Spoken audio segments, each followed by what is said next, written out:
When I was a child, many people were dying. Many homes, children were abandoned. Malnourishment among the children. There was a lot of screaming, a lot of gunshots. The government and the rebels were just hunting for each other like this.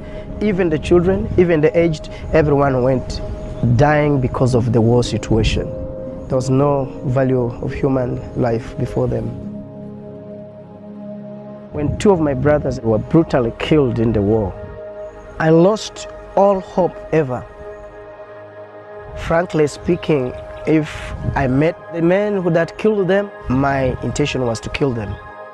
Altogether, we lost 2 brothers and 3 sisters. And that's the much pain I carried for long within me. And we began to live in our own nation as refugees, looking for food, looking for water, looking for new friends that could welcome us. I asked God, why?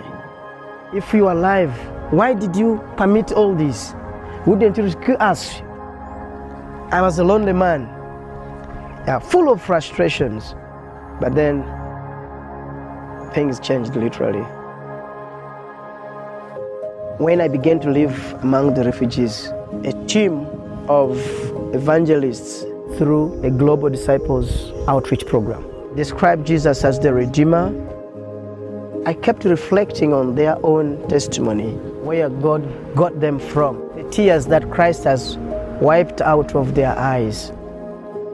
I said I needed this Jesus today. After I received Jesus and after I had been prayed for, my mentality changed. The old mind is moving out of me. A new mind is coming in. And true, He became my joy slowly. That's when I began to say, thank you, Jesus. Lord, I thank you that I didn't die even like them. You protected me. And I really thank the Lord for the impact of the training I received through Global Disciples. I was spiritually transformed and blessed. I learned to worship. I learned to preach. I began to focus more on the least reached places. And in me, there is now potential to reach out and testify to many people. Now, when I look behind today, all I see is a testimony. Because of my training with Global Disciples and all the help Jesus has given us through the training, we have been able to plant 44 churches. And we still have the desire to plant more. It's hard to believe sometimes that these churches came up out of my ministry. I looked at myself as so small and very incapable. You know, those wounds, sometimes they go slowly. Yeah, the pains, they go slowly. The emotions, the memories of it affected my brain for a long time.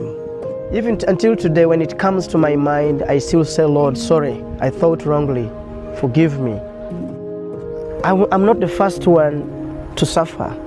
When I read the Bible today, I found that people like Paul, they suffered to some extent, even in the prisons. Silas, Daniel, Jesus himself was betrayed, and suffering is not the end of it. And this is now my focus. I should work hard to see that everyone takes the opportunity to receive Jesus as Lord. The Redeemer is sufficient for me and will do everything. Today I'm free. I can now do all things through Christ who gives me strength.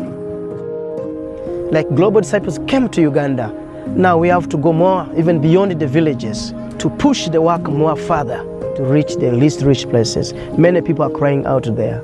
They're waiting for Global Disciples to reach them. And we are the people to go.